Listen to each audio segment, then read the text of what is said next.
The following program is a production of the Denver Museum of Natural History.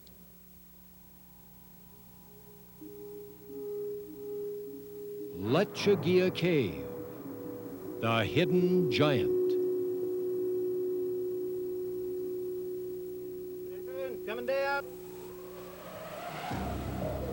Eons of time, whole epics of recorded history have come and gone, while the slow forces of geologic change painstakingly composed a kind of magic.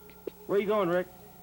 Here, under the Guadalupe Mountains of southern New Mexico, deep within the bones of the earth, Lecheguilla Cave, a hidden giant, lay forming, building breathtaking beauty and holding secrets unlike any yet seen.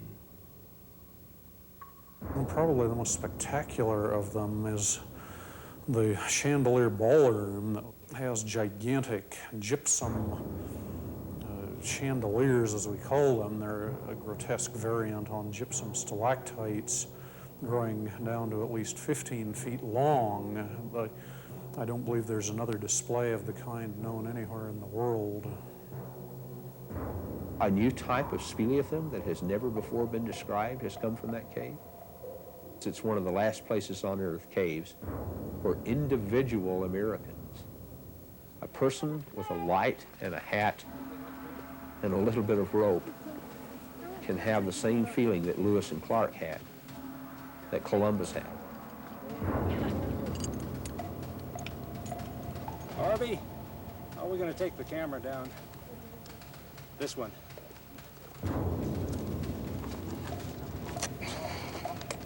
I had already heard of Lecheguilla Cave as Misery Hole. Its discovery, I mean, it's like looking for the headwaters of the Nile. It doesn't take a lot of intelligence to figure out that it has to be there. It's just how do you get there? Lecheguilla Cave had to be there. The rest of it, just how do you get there? You get there by digging through the rocks. And it doesn't take a caver long to figure out when you get to a pit what to do. Tie a rope and down you go.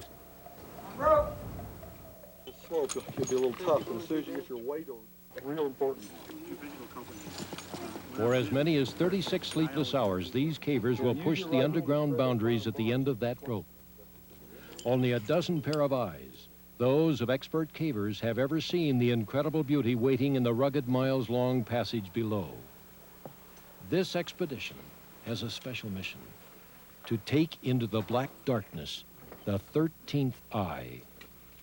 They carried enough lights and battery power to illuminate a small playing field and knew it would no more than light one corner of some of the bigger rooms. A broadcast television camera operated by the Denver Museum of Natural History photographer Dave Basinger is entering Lecheguilla Cave. The plan? To bring back pictures of what may be the biggest cave discovery of this century. We are here in the Guadalupe Mountains of southern New Mexico. Below me is Lecheguilla Cave. People have asked, how long is it? How big is it? Nobody really knows for sure because it is still being explored.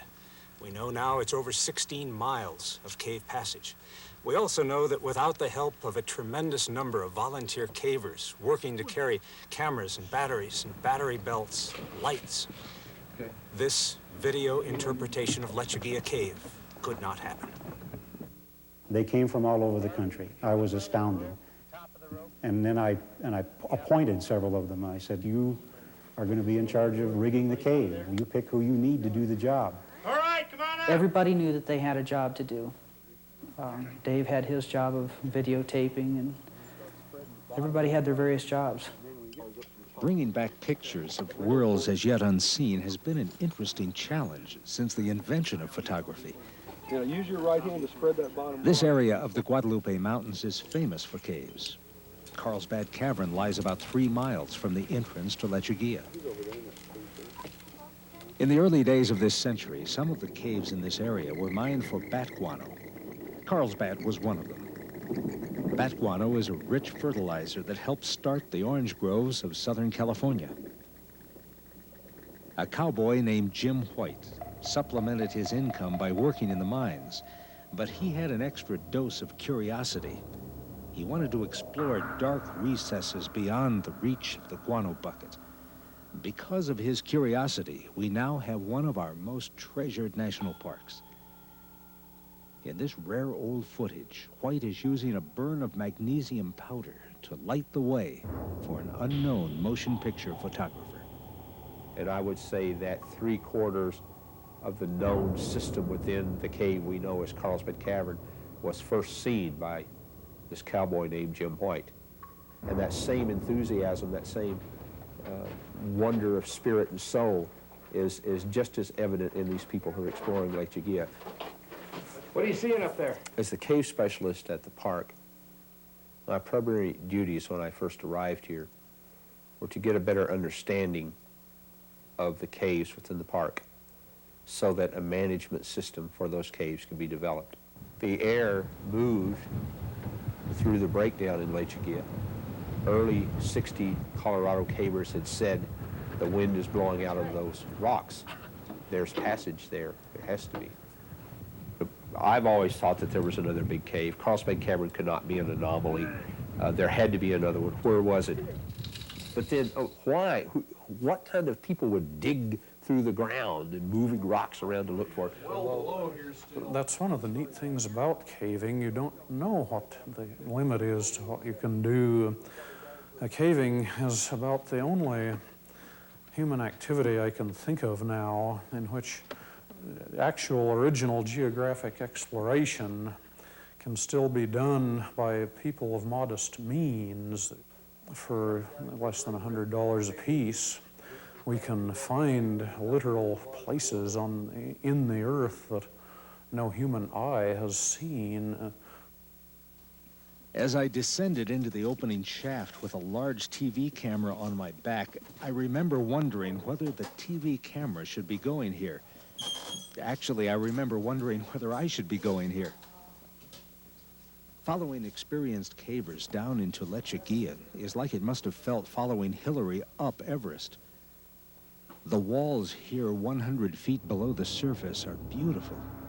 Brown and red glimmers as the cavers' lights play back and forth, revealing ever more curious patterns with each careful step. A walk of several hundred yards brings us to a moderate-sized damp room with towering walls and the sound of intermittent water droplets splashing into a shallow pool. A view toward the ceiling reveals a wonderful Gothic-like cylindrical formation named the Liberty Bell.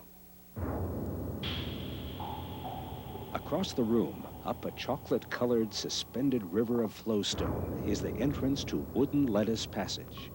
It's a narrow gallery of cave decorations accessible to the sure-socked climbers. The cave environment is precious to these people, and they willingly shed their boots for the climb so that scuff marks can't possibly damage the beauty of Wooden Lettuce. Wet, cold feet are just part of the price of passage. You tossed me up that line. And it was the very first time that nearly any of us had seen a cave of that magnitude, which we felt like could compare readily to Carlsbad, that had really never been touched. It had been sealed up and closed, and everything within it was totally preserved. With caves, there is no renewal rate that's significant in terms of human experience. The time scale of the cave is geologic, and which incidentally is one of the things I also think is good about caves, that it's something I can do that keeps me in touch with timeless things. Someone once said that the awesome 150-foot drop into darkness called Boulder Falls is not a destination resort. It's a true statement. It's a way to get deeper and closer to the Lecheguilla crown jewels, the majesty of the cave's deepest secrets. Cavers are a witty band and generally interweave their cave labels with dry humor. For example, one would think that this huge drop where humans descend on a rope like spiders on a strand of silk was perhaps named for a seasonally dry waterfall. Not so. It seems that the top incline is covered with loose sand and gravel and boulders. When one is accidentally dislodged, the boulder falls. I think that cavers in general have an insatiable curiosity about what's there. They're all explorers at heart. They always want to know what's around the next bend, what's down the next pit, you know, where do those holes in the ceiling go, where does that crawlway lead. Imagine an underground room, 500 feet long, 125 feet wide, and 125 feet high. So large that a Hollywood director could visualize in it the jagged edge of a mountain range. Then film a nighttime Return of the Mountaineers. This isn't Hollywood. This is still Lecheguilla. The mountains are megalithic blocks of gypsum left by ancient chemical reactions. This place is named Glacier Bay, a 70-degree ice flow of sorts, 400 feet below the surface. On one hand, part of my mind is constantly looking at rocks, looking at sediments, looking at waters. Other parts are awed by the sense of all this, the beauty, the age, the purity, the lack of clutter. You have to get across this. Every photographic expedition needs a point explorer, the driving force who makes turning back an unthinkable non-option. The one who doesn't tire, or wouldn't admit it. Rick Bridges is the acknowledged force behind the Lecheguilla project. A team of expert vertical cavers who see this place as the Earth's final frontier. It was Rick's good fortune, or bad luck, depending on how you look at it, to be digging on the floor of Misery Hole that day in 1986, when the floor began to disappear. And I've been making real good progress because the wind was sucking in so hard that everything I would dig up, it would just suck in like a big Hoover vacuum cleaner. Little rocks, pebbles, sand, dirt, everything. And I was prying a rock out of the floor so I could shovel more dirt and silt. And when I started to pry this rock out of the floor, dirt started to cave away beneath it like a little antlion trap or a little sinkhole. And at first it was just a couple inches in diameter. And then it grew and grew, and I was just watching it, kind of mesmerized. And I thought, oh, this really isn't so neat, because this is the floor I'm standing on, you know, sinking away. So after it stopped growing in size, I found some solid rocks I could be secure about, you know, and I knew I could brace myself if everything just collapsed. And I widened it out and poked my hand down through it, and I could feel back under the floor where I was standing. It was only about 3 or 4 inches thick. And then it didn't take very long after that to dig that out of the way, and pretty soon we had holes that were just about big enough to go through, and then a little while later we broke through. Word of this incredible cave spread quickly throughout the caving community, and over the next few months, the miles of surveyed passage seemed to grow exponentially. Yes, we've been mapping several miles with each succeeding expedition every other month or so, and for about 2 expeditions back, the survey had doubled the size of the cave each time. It's going to become impossible to keep doubling. That would be a geometric progression and impossible for human effort to maintain for very long. Newest area of the cave. Pretty neat stuff out there. The feeling that you're the first human being on Earth to see something is like no other feeling in the world. To know that your eyes were the first eyes in the entire world that has seen something. Let me see some ceiling. At every turn in the white crystalline F survey, known as Snow White's Passage, my camera encounters incredible new scenes. Cavers walking with 250-watt battery-driven lights allow us to see for the first time exquisite places in the hidden giant. Often there's a fork in the road, so to speak, a challenging choice in this 3-dimensional maze. Let's turn down this F-survey, Mac, and head out towards the Labarge borehole. How far is that? Oh, it's about 1,200 foot to where we jump off at F-21. Further and much deeper, the mystical lakes Chandelar and Labarge, 2 spectacular ponds, one blue and the other emerald, lie 1,000 feet below the dark desert landscape of the outside world. Local time is 3:45 a.m. Our watches tell us that sunrise is only a few hours away, but somehow the reference is alien, a faraway occurrence in space and time. The cave world is as near to being an alien planet as you can get anywhere but, I think, under the sea on Earth. It's totally dark, in which respect it's similar to the deep sea. It takes some getting used to. I was not instantly comfortable in caves. Rick, who's down there? Donald. I was initially a bit intimidated by its sheer magnitude, and there is some danger. There's a great deal of breakdown, cracks between rocks, and you have to be careful almost all the time how you move in the cave. When I'm feeling strong and in condition, then it's just a challenging yet intriguing thing, and if it's a strange void and it tolerates our intrusion, if we're careful with it. There's breakdown as big as houses in here. Yes, there is. While I follow cavers pushing further into the darkness, in the canyon 1,000 feet above, the sun is up. Desert plants greet the morning, including one spiky, fleshy variety, the Lecheguilla, literally little cabbage. It grows so abundantly here, it has given its name both to the canyon and the cave. Lecheguilla Cave lies in the escarpment of limestone that defines the canyon on the north. It is part of an ancient reef. 250 million years ago, this area, now known as the Delaware Basin, was at the bottom of an ocean.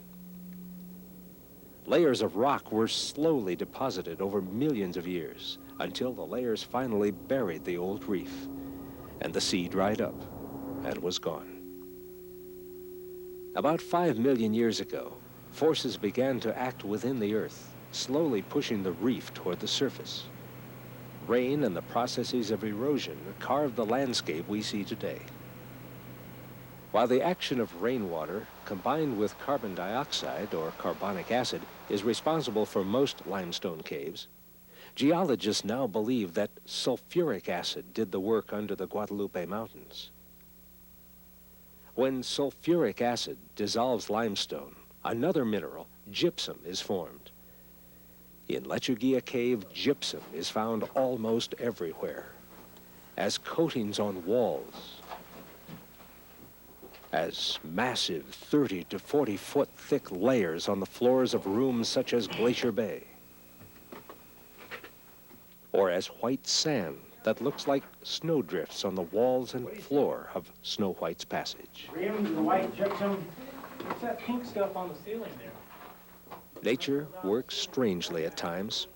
As soon as these voids were shaped, geologic processes began to fill them up again, in this case with gypsum.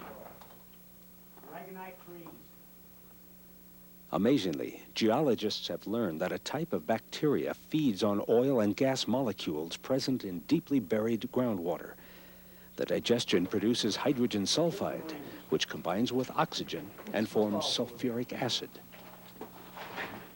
In this cave, large amounts of gypsum are evidence that sulfuric acid dissolved the limestone.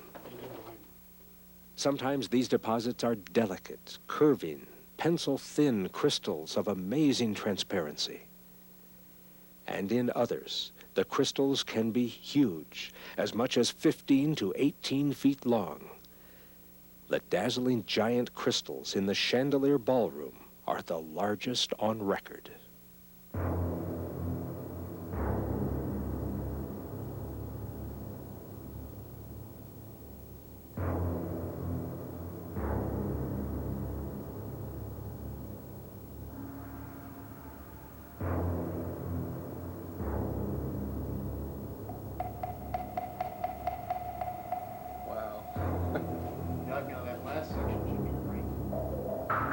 Yeah, it's a deep greenish blue, almost like ice, isn't it? You get deep patches of ice. The story here was one which was brand new, so that by looking at the caves here, we could start to put together an integrated picture of how massive amounts of limestone goes away to form these caves, and put that in a perspective in a way which was impossible anywhere else. This cave has incredible potential as a resource for scientific study. Its discovery comes at a time when there is a good deal of public awareness regarding the need to put portions of wild areas aside for the future. To put them in the keep of time, safe from the clamoring intrusion of technology. Gotta climb carefully to avoid more of these. At Lecheguilla Cave, we still have more questions than answers. How much remains to be explored? Just how long is this massive cave? Will researchers find sulfuric acid in some of those exquisite pools? How do we treat this cave? Carlsbad Cavern has, to a large extent, been tamed. This area here was Thousands of people enjoy an underground world made available by modern elevators and well-maintained pathways. Perhaps there is another fate for Lecheguilla. I'd like to see this made into an underground wilderness area. I think that it's important that we begin to establish the fact that wilderness isn't just the area between the land and the tops of trees. That wilderness can be in an underground area, or it can be under the water. And I think that by establishing it as a wilderness area will give us an opportunity to protect that fragile resource. The Wilderness Act says that a wilderness should be free of human manipulation. Well, what better example of something free from human manipulation than Lecheguilla Cave? Another thing it says is that there should be significant opportunities for solitude. And I don't think that anybody who's ever been in Lecheguilla Cave would argue that there isn't significant opportunities for solitude. I think that the time for caves to be considered as wilderness has come. I think that any area that we think of as being worthy of being allowed to exist with minimal impact from us, because it already is. It already was a wilderness before we approached it. Take away from the astronaut the air pack, and he is in the final ultimate wilderness. Take away from the caver his light, and the cave doesn't need to be told that it's a wilderness. It already knows that. You're painting the picture for the If we try to make it available to everyone, we are going to spoil or disturb the very activities that are taking place in that cave. And I suspect that many of the gypsum formations are probably still growing. And so I think just from a scientific point of view, as well as from a safety point of view, this cave ought to be preserved for future generations to enjoy. The places that we were able to go with this video, there had only been maybe a dozen pairs of eyes that had ever laid eyes on much of this ever. Much of what we saw was totally unknown 30 days before we got there with the camera.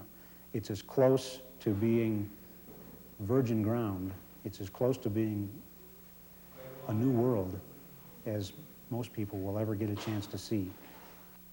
I don't think that a true caver can ever say that they've seen everything they want to see. But I'm satisfied, very satisfied with Lecheguilla. This is basically the cave I've been looking for in my entire caving career.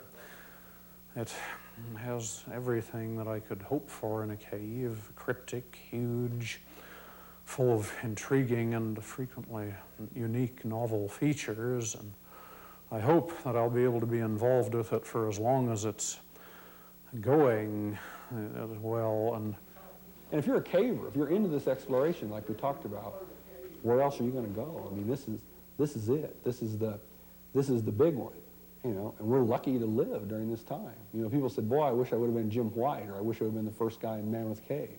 Well, we are the first guys in Lecheguilla Cave, and that's what makes it different. Yeah, we're going to keep exploring it. People will keep exploring it, probably forever. Lecheguilla Cave, to me, is like the reflection of the moon in a wolf's eye. As long as there's a wolf's eye to reflect the moon back to us, then those things, those values that are most important about where we live will be maintained. So I hope that Lecheguilla continues to be exactly like that reflection. That's what it'll all be about, and we'll go forward. Total passage length in Lecheguilla Cave is now 24.36 miles, longer than Carlsbad Cavern, and 1,501 feet deep, making Lecheguilla the second deepest cave in the United States. When's the next expedition in March?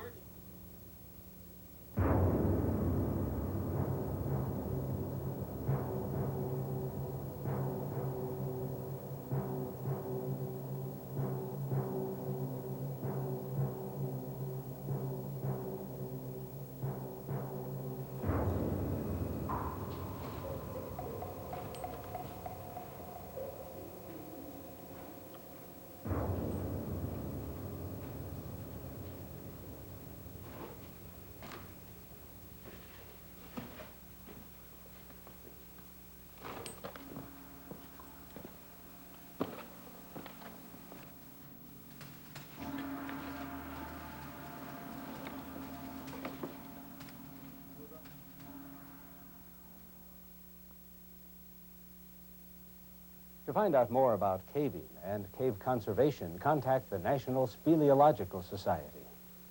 To learn more about caves and cave formation, visit museums with exhibits on caving, like this one at the Denver Museum of Natural History. For information regarding a videotape copy of Lecheguilla Cave, the Hidden Giant, contact the Audio-Video Department, Denver Museum of Natural History, 2001 Colorado Boulevard, Denver, Colorado 80205, or call area 303-370-6366.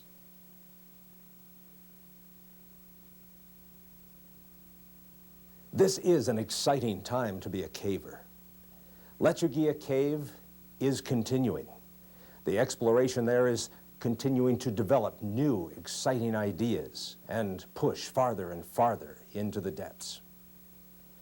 The following video is dedicated to those cavers of the Lecheguilla Project who have seen fit to push that cave farther, to the people who have provided the spirit and the dedication and the commitment to Lecheguilla Cave, the Hidden Giant.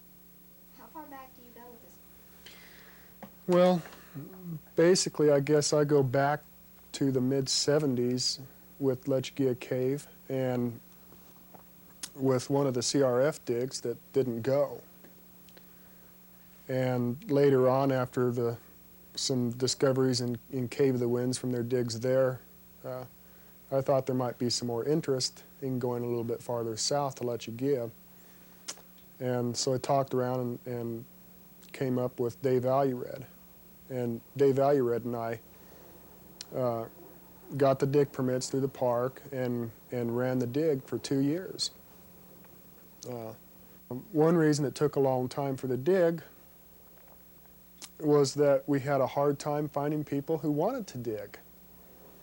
And somehow, with all this dirt and dust that was blowing through the dig, you've got to understand this dig face had, in some places, probably 75 to 100 feet of breakdown rubble that all of this air was going through. And it was actually moving and blowing through this big breakdown heap.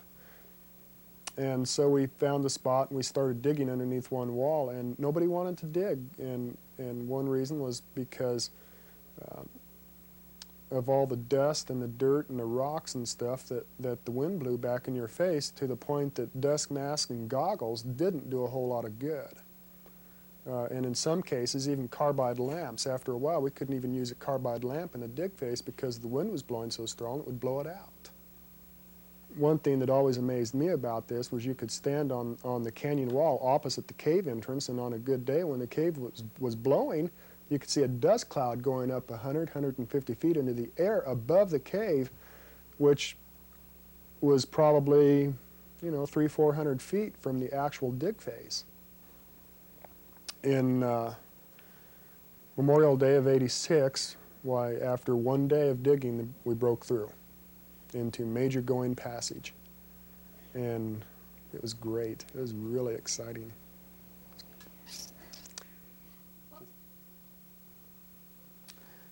Well, the day we actually broke through on the dig was the Sunday before Memorial Day, 1986. There was 3 of us in the cave to dig that day. It was Neil Backstrom, Dave Alured, and myself. And the cave was sucking in very, very hard. And we got to the dig, and Neil had gone down and dug for a little while and thought there was a lot of holes there and looked real good. He dug for about a half an hour, and then I went down to start digging on the bottom. It was about 30 foot deep at the time at about a 45-degree angle. And we were digging through loose rocks and silt, and every once in a while it'd be a little clay floor. And I've been making real good progress because the wind was sucking in so hard that everything I would dig up, it would just suck in like a big Hoover vacuum cleaner. Little rocks, pebbles, sand, dirt, everything. And I was prying a rock out of the floor so I could shovel more dirt and silt. And when I started to pry this rock out of the floor, dirt started to cave away beneath it like a little antlion trap or a little sinkhole. And at first it was just a couple inches in diameter, and then it grew and grew, and I was just watching it, kind of mesmerized, and I thought, oh, this really isn't so neat because this is the floor I'm standing on, you know, sinking away.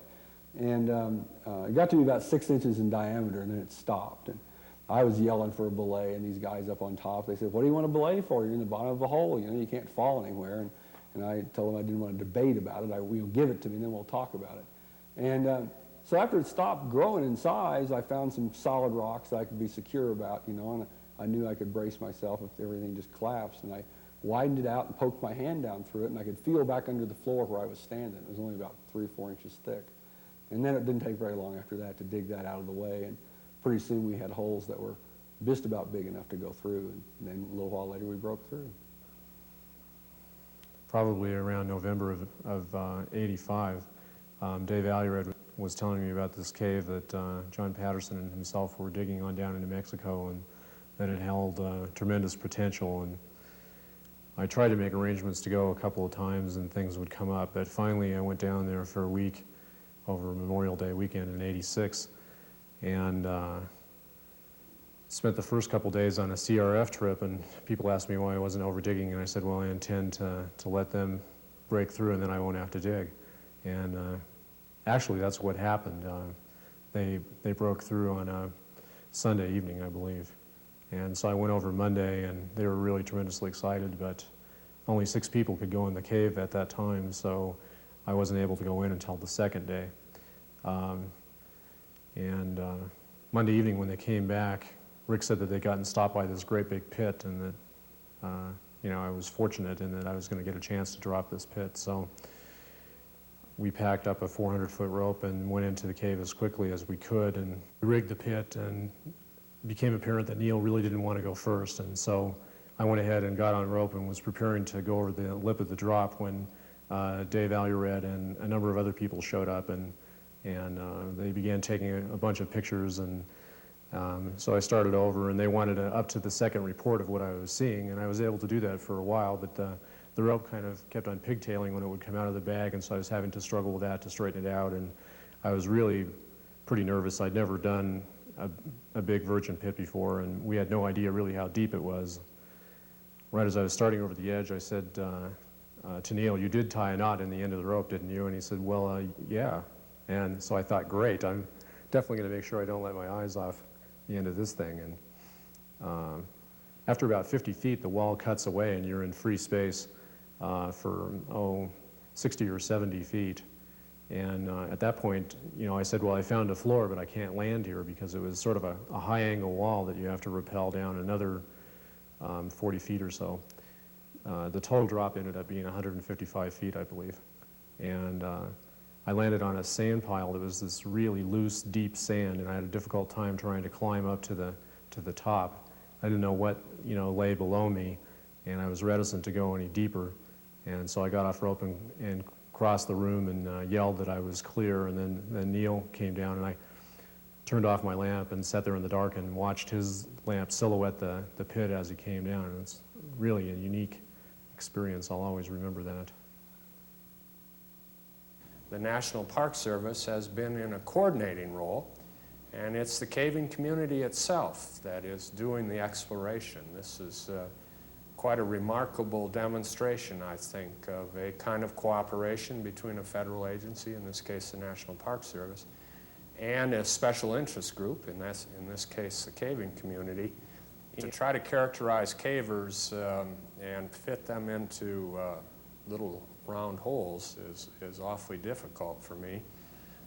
The caving community that's been involved, the members of the community that have been involved here have been university professors, they've been professional people, they've been caving bums, they've been European cavers, as many different kinds of people. I guess the one thing that you can say about all of them is that they've been remarkably sensitive to the fact that this great cave is inside a national park. So when the people came here and said, we want to dig in Lecheguilla, then I was enthused about that and talked to the managers of the park, to the superintendent of the park at that time, and recommended to him that we allow these people this opportunity on public lands to explore, to step into that wonder where no one had ever been before. So I then, I think, need to facilitate and administer to that and not run ahead of them, because I have projects that I like to work on, and I'd not like to think that someone would take those projects from me. So our relationship now is one of cooperation. The Cave Research Foundation, the National Speleological Society, the American Cave Conservation Association, the National Park Service, we have all entered into an agreement that is both formal and informal, where we are all together in the exploration, whether that's on paper side of it, trying to legislate the world's first cave wilderness, to the actual facilitating of where are we going to get the ropes, what about not wearing shoes that will mar the formations. So I am as much entangled with Lecheguilla Cave as those people who are doing the original exploration. I've done very little physical exploration in Lecheguilla Cave, but the satisfaction that I gain from hearing what the people have seen in there, for instance, the Chandelier Ballroom, I've never seen myself, but I don't need to see that to appreciate its being there any more than I need to be on the top of Everest to appreciate its being there. What I have seen is outstanding. I love it. It's God, it's just incredible. And it comes to the point where you get into the cave, or at least I do, and you run out of words to describe it. And the only way I can talk about it is in big superlatives. And after a while, they sound so unreal, you know. But it's great. You know, one of my favorite spots in the cave is Glacier Bay. But beyond that, there are formations in here that have never been found anywhere else in the world. And there are formations in Lecheguilla Cave that have been found in maybe 4 or 5 other caves, but in Lecheguilla Cave, you find more of them than you do in all the other caves put together. Hydromagnesite balloons, for instance, gypsum chandeliers, underwater helictites that have never been found anywhere. And it's great. You know, I can't describe it. I can't begin to. It was a dream come true. Well, a helictite is rather like a stalactite, except that rather than growing straight down, they have a very low flow rate so that gravity does not form a droplet on the tip, and they grow at angles controlled by the crystal orientations from the wall. In effect, you have a worm-like or spaghetti-like affair growing from the cave wall. They can be very attractive, but heretofore they've been found exclusively growing in the cave air, and it was thought that they could not grow underwater because surface tension is involved in spreading the moisture out on the tip, and because hydrostatic pressure is involved in pushing moisture out through the helictite. In the case of the underwater stalagmite-like structures in the Lake of the Blue Giants, it is possible, and it may never be known for sure because they have been encrusted by inches of cloud-like mammillary crust that did grow underwater. But in the case of the halictites, no, they definitely grew underwater because they are perfectly accordant with a shelf stone rim around the edge of the pool that they're growing in. My understanding is that there are formations in this newly discovered area that have not been seen in any other cave. And so we have to be careful with that resource so that future generations will be able to see it and realize that it's still a wilderness area. The cave was absolutely beautiful, but the interaction between each caver and the camaraderie was wonderful. It was fantastic. Well, the cooperation, everybody knew that they had a job to do. We knew in one particular time, the 20-hour trip that we took, that we had to move all of this equipment down and all of it back out. We had a job to do and we worked well with each other. My skill with Mac is we're more vertical cavers. We know how to rig ropes and do all of this vertical work. So that's what we did, as well as using our muscle and strength to get everything down and back out. It's another neat thing about this group is we had some really strong lady cavers on with us and strong men cavers with us, and everybody was treated equally. The ladies had to carry the heavy stuff as well as we did. It was different. It's a whole different world down under, and different things you'd never really see unless you were in a cave, you know. You'd never get a chance to see. Do you see any obstacle to women being involved in this sport? No, I think if they've got the right frame of mind and they're in decent shape, I guess they could do it. Just about anything is, it's like mind over matter. If you set your mind to it, you can do it. Does it take extraordinary strength or just determination? Determination, and you just got to know your weaknesses, what you can do, your strengths and weaknesses, and kind of balance it out to make it work. You gotta use your head a little bit. Like in one part, down in Lecheguilla, on one of the traverses, I had a hard time because I was being kind of short and it was kind of hard to get around. And it took me a while, but I finally thought it out and the best way to do it. I mean, everybody said, just take the fall, you're hooked under the rope, but I didn't really want to do that. Just took a while, but I got it. There are other big caves in the Guadalupes, and there are still others yet to be found. We do not find quite all of these people flocking to the area with the interest that they show for this project, for those caves. And so certainly to some degree, it is because it has demonstrated itself to be a world-class cave. The other caves in the Guadalupes, a few of them are world-class caves, but Carlsbad has always been in a class unto itself. There are sort of world-class and there are sort of superlative caves. Carlsbad has always been a superlative cave. It could stand in terms of interest and photogenic nature and one thing or another. It could stand on its own against any cave ever, anywhere. Lecheguilla has proved itself to be such a cave. And a lot of people are here because it's not only big and it's not only exciting and whatever, but it is very likely, it is certainly the biggest in the state. It's likely to be a lot bigger than we know it to be now. Carlsbad has been known about for how long? Carlsbad Cavern was being entered regularly by 1901.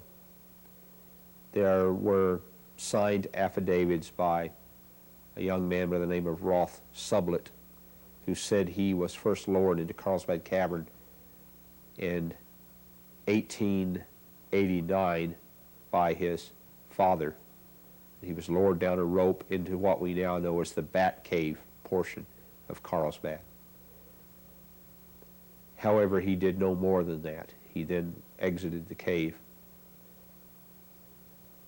Later on in 1901, a man by the name of Bijah Long looked up a cowboy by the name of Jim White and asked him, Long asked White to show him this Bat Cave outside of Carlsbad because he was interested in mining the guano out of it, which of course makes a good fertilizer and is still used today as fertilizer. Although we no longer mine it in Carlsbad, it is mined at other places. So from 1901 on, Carlsbad was being regularly entered. Jim White explored Carlsbad Cavern. He was foreman for 7 different guano mining companies from 1901 until Carlsbad became a national monument in 1923. So Jim had, during those 22 years, ample opportunity to explore the cave. And I would say that 3/4 of the known system within the cave we know as Carlsbad Cavern was first seen by this cowboy named Jim White. It was through his efforts and efforts of local photographers such as Ray V. Davis that Carlsbad itself began to gain notoriety and was eventually declared a national monument. I had already heard of Lecheguilla Cave as Misery Hole before I ever came here to work. I knew that people had dug in the cave prior to my working here.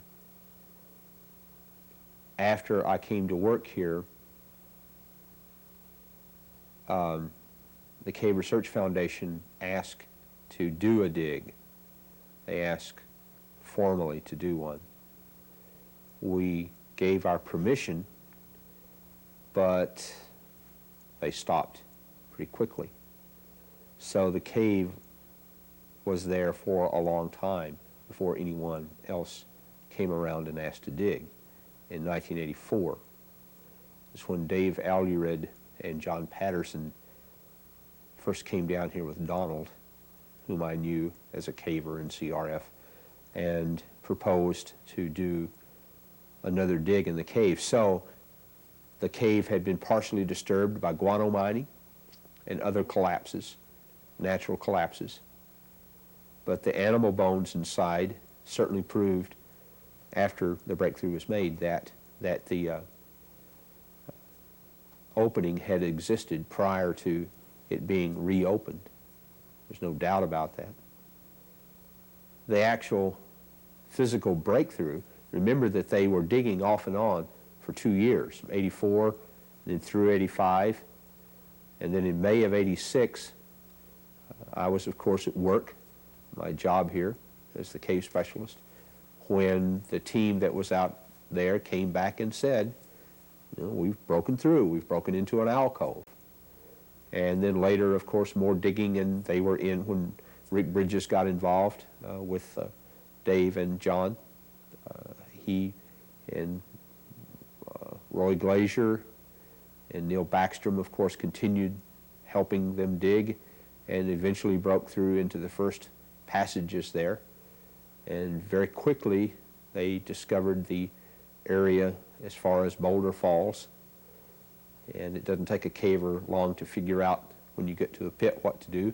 Tie a rope and down you go. So I've made the analogy that pursuing the idea of cave wilderness is not unlike pursuing a lead in a cave. You don't know exactly where you're going to end up, and you're not exactly sure what you're going to find when you get there. But you know, there have been literally millions of surface acres included by congressional designation and presidential concurrence in the nation's wilderness preservation system.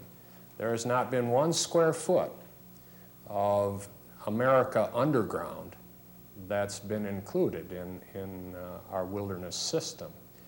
And it seems to me, at least, that the idea of designating a portion of Lecheguilla Cave, or all of it, or all the backcountry caves in Carlsbad, or whatever combination we come up with here, as a part of the wilderness preservation system is an idea whose time has come. After all, you know, the caving community has been talking about this since the early 60s. We have, in my judgment, enough caves already within the national park system that people can view that show the effects of the 20th century with lights, with paved paths, and all the other kinds of things.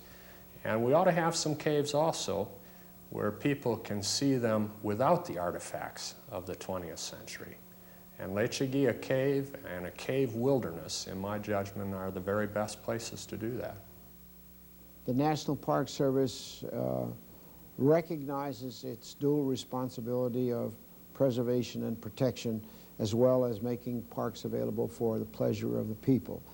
But it's difficult. But I think that we have the technical know-how, and I think we have the enthusiasm and have the capability of preserving these areas and making them available to future generations unimpaired. Even below our feet. Even below our feet. Not every square inch of park is going to be available to everybody. Each park has its unique qualities, its unique distinctive attributes, and it seems to me that in this particular instance, we need people who have not only expertise in how to go from one elevation to another by climbing up and down a rope, but also have to have some knowledge of what they are looking at and what are the assets of that particular unit of the system. This cave has had the volunteer help in its mapping, its surveying, exploration by a tremendous number of very highly self-trained volunteers. Is this something that is really good for the National Park System? Yes, we couldn't do the job in the National Park Service that we're required to do. I think last year, for example, we had about 49,000 volunteers who contributed their time in helping us with our interpretive work, with our management of the National Park System. That amounted to approximately 1,200 man-years of time. And that is what helps us to do the job. It's not that they just carry out certain functions and responsibilities and work, but they also bring to us a fresh approach to a lot of problems that we need to solve, and they have new ideas, new creative thinking that helps us to do a better job.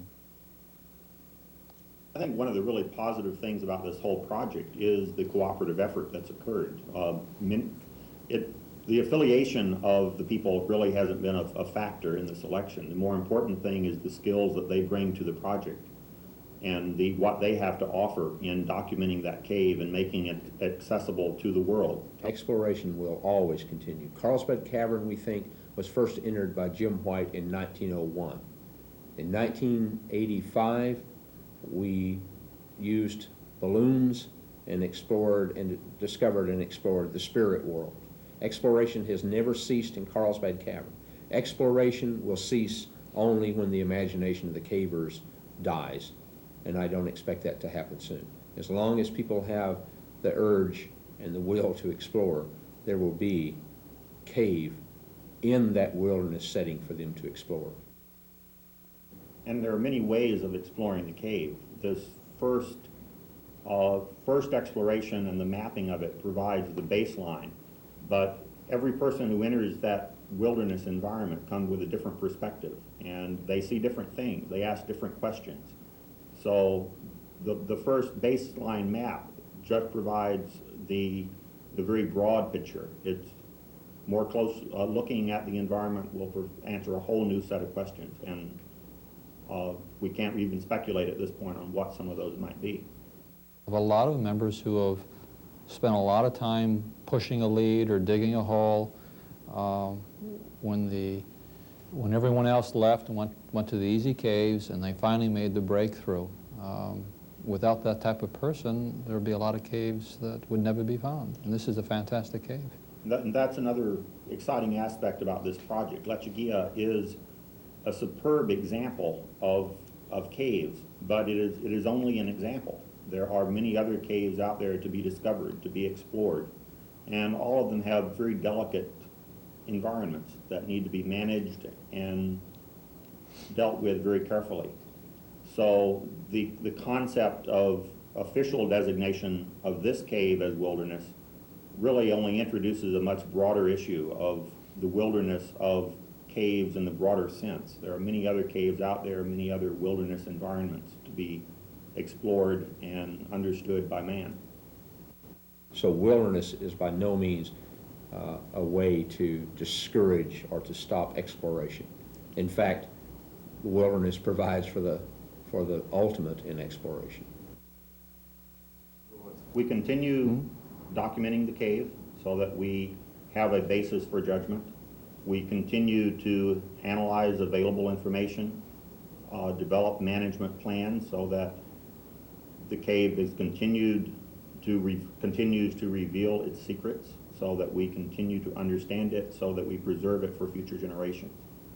But the important thing is to continue our understanding of that new environment that's just been discovered.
That's just incredible. That's an incredible display. Really all. Wow. Yagna, that last section should be great.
still, Margaret?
Okay, Don, hit yours.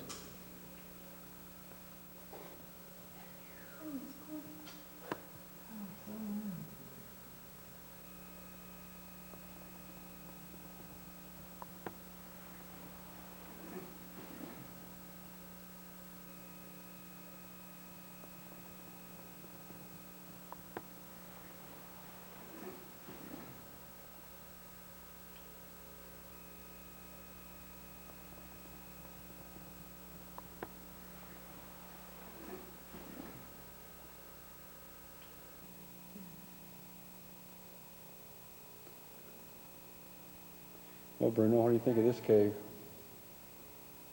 Unglaublich wunderschön. Thumbs up.